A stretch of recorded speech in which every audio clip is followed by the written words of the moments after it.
Neither justification nor regeneration will cause us to be perfect. In fact, the very words mean something entirely different. These words describe more of a covering than an internal change. To be justified is not to be free from all sin. It's as if our past sins were no longer counted against us. Those failures in our past still exist. Their memories linger in our minds. But our guilt for them is no longer counted against us. Our debt has been paid by another, since we could never pay that debt ourselves. Our sins were covered by the blood of Christ when we turned from them and to God. But our memories remain as a reminder of both our guilt and God's mercy. When we see the price that was paid for our sins, it should encourage us to remain under God's justification by our full surrender to His perfect will.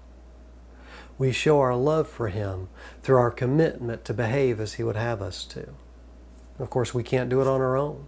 We need the Spirit with us every day to guide and strengthen us along the way. When Adam and Eve sinned in the beginning, God made them coats of skins to cover their shame. First, the blood that was shed reflected the seriousness of the disobedience.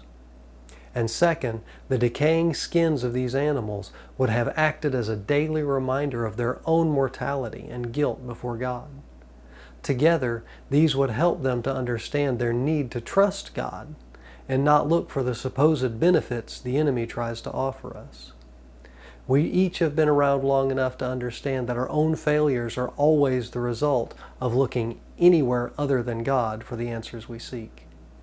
Regeneration points to the time before the fall in the garden. This was a time of peace and joy like the world since has never known. Even under the best circumstances, there remains a memory of our failures. We cannot be fully restored to that state of perfection, since all have sinned and fallen short of the glory of God. But in the regeneration, what we experience is a reminder of that perfect state of humanity that we were called to in the beginning. It's a clouded view of a time of perfect communion with God. We cannot see or feel as Adam and Eve did before the fall, nor can we look ahead to the time when Jesus will rule and reign in perfection. But the regeneration we experience is the slightest foretaste of eternity in the presence of our perfect Creator. It's a shadowy glimpse of humanity in perfect unity with God.